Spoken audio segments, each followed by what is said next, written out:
மீசான் டைம் நேர்களை நிகழ்ச்சிக்குள் அன்போடு வரவேற்றுக் கொள்கிறோம். இன்றைய பதிவுல மிக மிக முக்கியமான செய்திகள் குறித்து பார்க்கலாம், பேசலாம். ஈரான் டெல் அவீவ் மீது ஏவுகணை தாக்குதலை சரமாரியாக மேற்கொண்டிருக்கு. இந்த தாக்குதல பல்வேறு கட்டிடங்கள் தீக்கிரையானதும் சுக்குநூறானதும், அதே போல அங்கிருந்த கார்கள் தீக்கிரையான பல்வேறு சம்பவங்கள் பதிவானதாகவும், இதில் 12 பேர் படுகாயமடைந்த செய்தியை இஸ்ரேல் இப்போது உறுதிப்படுத்தியிருக்குது. ஃபினாய் பிராக் என்று சொல்லப்படுகின்ற புறநகர் பகுதிகளிலும் ஈரானுடைய ஏவுகணை தாக்குதலுக்கு இலக்கான பல்வேறு கட்டிடங்கள் முற்றாக சேதமானதும் தீக்கிரையான சம்பவம் பதிவாகி இருக்கு. இந்த ஏவுகணை ரொம்ப வித்தியாசமாகவும் இந்த தாக்குதல் மிக மோசமாக அமைந்ததாகவும் இப்போது இஸ்ரேல் அறிவிச்சிருக்குது. இந்த ஏவுகணை தாக்குதல்ல வித்தியாசமான முறையில் அந்த தாக்குதல் இருந்ததுக்கான காரணம் என்ன சொல்லப்படுது அப்படின்னு கேட்டீங்கன்னா, வானிலை இந்த ஏவுகணைகள் காற்றில் வெடித்து அங்கிருந்து குண்டுகள் விழுகின்ற ஒரு சூழ்நிலை இருந்ததாகவும், இவைகளை தட்டி வீழ்த்துவதற்கான இந்த வாய்ப்புகளும் இல்லாமல் போயிருக்கு அப்படின்னு ஒரு விஷயம் இப்போது இஸ்ரேலுக்கு மிகப்பெரிய ஒரு தலைவலியை ஏற்படுத்தியிருக்கு. அயன்டோ போன்ற கருவிகளால் ஏவுகணைகளை துல்லியமாக கணிச்சு சுடுகின்ற சூழ்நிலையும் வீழ்த்துகின்ற சூழ்நிலையும் இஸ்ரேல் கொண்டிருந்தாலும், இப்போது ஈரானுடைய ஏவுகணையில் இருக்கின்ற ஏதோ ஒரு மர்மமான ஒரு விஷயம் அல்லது தொழில்நுட்பத்தில் ஏதோ ஒரு விஷயத்தை பண்ணித்தான் இந்த ஏவுகணைகள் காற்றில் வெடித்து குண்டுகளை மழையாக பொழிகின்ற ஒரு சூழல் உருவாகி இருக்கிறது. இந்த ஏவுகணைகள் தட்டி வீழ்த்துவதில் சிரமம் இருக்குது அப்படின்ற ஒரு விஷயம் இப்போது இஸ்ரேல் தரப்புல சொல்லப்படுது. இந்த ஒரு செய்தியை ஜெசீரா அதனுடைய உத்தியோகபூர்வ வெப்தளத்தில் கொண்டு வந்திருந்தாங்க. போர் தொடங்கியதிலிருந்து டெல் அவீவ், குதுஸ், ஹைஃபா, பீர்ஷபா போன்ற பகுதிகள் தான் பாரிய சேதங்களுக்கு உள்ளானதாக இப்போது இஸ்ரேல் உத்தியோகபூர்வமாக அறிவிச்சிருக்குது. இப்போதுதான் இதனுடைய மதிப்பீடுகள் செய்யப்படுவதாகவும், இதனுடைய இழப்புகள் பாரிய அளவுல கட்டட சேதங்கள் உட்கட்டமைப்புள்ள பாரிய தாக்கங்களை ஏற்படுத்தியதாக இப்போது இஸ்ரேல் அறிவிச்சிருக்குது. இதுபோக ஈரான் அண்டை நாடுகளான மத்திய கிழக்கு நாடுகளுக்கு அதனுடைய ஏவுகணை தாக்குதலை பயங்கரமாக காட்டி வருகின்ற இந்த சூழல்ல சவுதியின் மீது மீண்டும் ஏவுகணை தாக்குதலையும் ட்ரோன் தாக்குதலையும் தொடர்ச்சியாக ஏவுகணை தாக்குதல்கள் மேற்கொண்டு வருகின்ற இந்த சூழல்ல சவுதியில் அமைந்திருக்கின்ற அமெரிக்காவினுடைய தூதர் ஆலயத்தை இலக்கு வைத்து 10 ட்ரோன்கள் ஏவப்பட்ட தாக்குதல் நடத்தப்பட்ட சம்பவம் பெரும் அதிர்ச்சியை ஏற்படுத்தியிருக்கு. இதுல கிட்டத்தட்ட 8 ட்ரோன்கள் தட்டி வீழ்த்தப்பட்டதாகவும், 2 ட்ரோன்கள் தூதராலயத்தின் மீது விழுந்து தீ பரவியதாகவும், புகைமூட்டங்கள் வெளிவந்ததாகவும், துரித கதியில் செய்யப்பட்ட அதிகாரிகள் அதை அணைத்ததாகவும் இப்போது சவுதி அரேபியா உத்தியோகபூர்வமாக அறிவிச்சிருக்கு. ஈரான் என்ன சொல்லுது அப்படின்னு கேட்டீங்கன்னா, சவுதி அரேபியாவின் மீது எங்களுக்கு எந்த கோபதாபங்களும் கிடையாது, அமெரிக்காவுடைய இலக்குகள் தான் எமது இலக்கு அப்படின்னு ஒரு விஷயத்த சொல்லியிருக்கிறாங்க. என்னதான் இருந்தாலும் இப்போது சவுதி அரேபியாவுக்கு மிகப்பெரிய ஒரு தலைவலி ஈரானால் ஏற்பட்டிருப்பது என்பது குறிப்பிட்டு சொல்ல வேண்டிய ஒரு விஷயம். இஸ்ரேலுடைய ஹர்முஸ் 9000 என்ற ஆளில்லாத ஒரு விமானத்தை ஈரானுடைய புரட்சிகர காவல் படையினர் சுட்டு வீழ்த்திய சம்பவம் பதிவாகி இருக்கு. இந்த ஆளில்லா விமானத்தை சுட்டுவிட்டு ஈரானுடைய புரட்சிகர காவல் படை என்ன சொன்னது அப்படின்னு கேட்டீங்கன்னா, இஸ்ரேலுக்கும் அமெரிக்காவுக்கும் எதிராக நரகத்தினுடைய வாயில்களை திறந்து விட்டோம் என்று சொன்னதோட, இதுவரைக்கும் தாக்குதலுக்கு பயன்படுத்தாத, இஸ்ரேலும் அமெரிக்காவும் பார்க்காத நவீன ரக ஆயுதங்களை இந்த யுத்தத்திற்கு பயன்படுத்த போவதாகவும், நீண்ட ஒரு யுத்தத்திற்கு ஈரான் தயாராக இருப்பதாகவும் புரட்சிகர காவல் படையினர் எச்சரிக்கை விட்ட சம்பவம் சர்வதேச ஊடகங்களுடைய கவனத்தை ஈர்த்திருந்தது.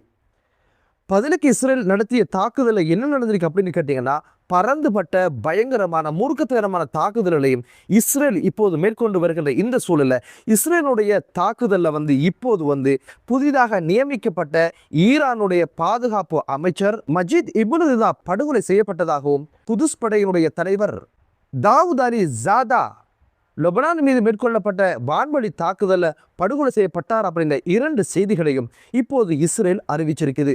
இது குறித்து எந்த ஒரு மறுப்பு அறிக்கையையும் ஈரானோ லெபனானில் இருக்கிற ஹிஸ்புல்லாக்களோ வெளியிட இல்லை என்பது நிச்சயமாக இந்த இருவரும் படுகொலை செய்யப்பட்டிருப்பதற்கான வாய்ப்புகள் இருக்கு அப்படின்றதால் இப்போது சர்வதேச ஊடகங்கள் செய்தி வெளியிட்டு வருகிறது.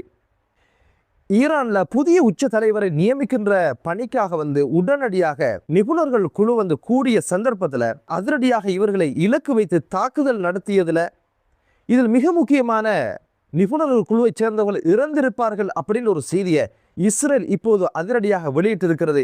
இருந்தாலும் ஈரான் தரப்புல என்ன சொல்லப்படுது அப்படின்னு கேட்டீங்கன்னா, நிபுணர்கள் குழுக்கள் கூடுவதற்கான ஏற்பாடு இருந்ததாகவும், புதிய உச்ச தலைவரை நியமிக்கின்ற பணி ஆரம்பிக்கப்பட்டதாகவும், ஆனால் இவர்கள் தாக்குதல் நடத்திய கட்டிடம் நிபுணர் குழுவினுடைய பழைய கட்டிடத்துக்கு தான் அந்த தாக்குதல் நடத்தப்பட்டிருக்குது. இதில் எந்த உயிர் சேதங்களும் ஏற்படல, பத்திரமாக பாதுகாப்பாக இப்போது நிபுணர்கள் குழு இருப்பதாக இப்போது ஈரானுடைய தரப்பில் சொல்லப்படுது.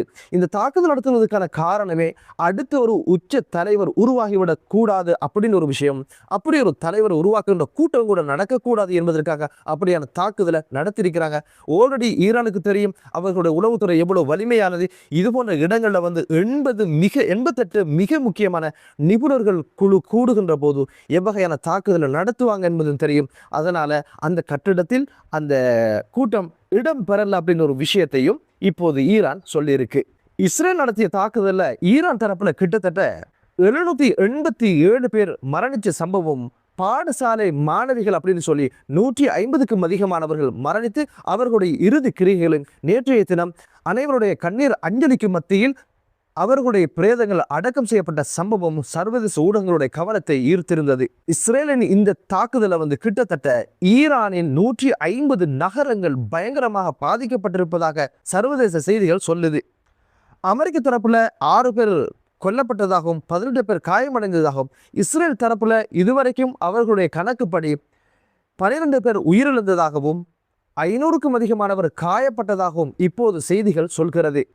இஸ்ரேலுடைய இறப்பு விதங்கள் குறைவதற்கான காரணமே முன்கூட்டியே அவர்களுக்கு எச்சரிக்கை மணி அடிக்கப்படுவதும், இதுவரைக்கும் அவர்கள் ஈரானுடைய தாக்குதலுக்கு அஞ்சி இப்போது பதுங்கு குழிகளிலே வாழுகின்ற ஒரு சூழல் உருவாகி இருக்கிறது என்பதுதான் யதார்த்தமான விஷயம். அதனால்தான் ஈரானுடைய தாக்குதலின் காரணமாக உயிர் சேதங்கள் குறைக்கப்பட்டிருக்குது, காயப்பட்டவர்களுடைய எண்ணிக்கை குறைக்கப்பட்டிருக்கிறது என்பது தெரிய வருது. ஈரானுக்கு எதிரான யுத்தத்தில் பிரித்தானியா திடீரென்று களங்காணுவதும் இணைந்து கொண்டதும் மிகப்பெரிய ஒரு பரபரப்பை ஏற்படுத்தியிருக்குது. இந்த ஒரு இணைவு 3ஆம் உலகப் போருக்கான கதவை திறந்து விட்டதா என்ற பல்வேறு சர்ச்சைகளும் பல்வேறு அச்சங்களும் சந்தேகங்களும் எழ ஆரம்பிச்சிருக்கு. இப்போது பிரித்தானியா சைப்ரஸ் அந்த நாட்டுக்கு தனது போர்க்கப்பலையும் அதிநவீனமான ஹெலிகாப்டர்களையும் வான்பரப்பை பாதுகாப்பதற்கான ஈரானுடைய ஏவுகணை தாக்குதலையும் ஈரானுடைய ட்ரோன் தாக்குதலையும் தட்டி வீழ்த்துவதற்கான பல்வேறு நவீன கருவிகளை கொண்ட இந்த யுத்த கப்பலை இப்போது சைப்ரஸ் பகுதிக்கு இப்போது பிரித்தானியா அனுப்பி வைத்திருக்கிற செய்தி சர்வதேச ஊடகங்களுடைய கவனத்தை ஈர்த்திருந்தது. எதற்காக இப்படியான ஒரு நடவடிக்கை பிரித்தானியா எடுத்தது? ஆரம்பம் தொட்டு இதுவரைக்கும் பிரித்தானியா சொல்லுகின்ற ஒரு விஷயம் தான் இந்த யுத்தத்தில் நாங்கள் களங்காண போறதில்லை, எமது வான்பரப்பையோ நிலப்பரப்பையோ நாங்கள் அமெரிக்காவுக்கோ இஸ்ரேலுக்கோ ஈரானை தாக்குவதற்கு பயன்படுத்த அனுமதி அளிக்க மாட்டோம் என்ற ஒரு சூழ்நிலையில் எதற்காக இத்தனை இராணுவ தளவாதங்களுடன் பிரித்தானியா இப்போது இங்கு விரைந்திருக்கிறது என்று கேட்டீங்கன்னா அதுக்கான காரணமும் அதுக்கான நியாயங்களும் இப்படி சொல்லப்படுது. 2 தினங்களுக்கு முன்னால அந்த பகுதியில் அந்த பிராந்தியத்தில் இருக்கின்ற ரோயல் இராணுவ விமான நிலையத்தின் மீது 2 ட்ரோன் தாக்குதல்கள் மேற்கொள்ளப்பட்டதன் காரணமாகத்தான் இப்போது பிரித்தானியா தனது பாதுகாப்பு கருதியை மட்டும் இந்த இராணுவ தளவாடங்களை இங்கு நகர்த்தியதாக சொல்லப்படுது. இதுவரைக்கும் யார் இந்த 2 ட்ரோன்களையும் ஏவினாங்க அப்படின்ற ஒரு விஷயம் தெரியாததுக்கு பின்னால இருக்கின்ற மர்மங்கள் இதுவரைக்கும் கண்டுபிடிக்கப்படலை.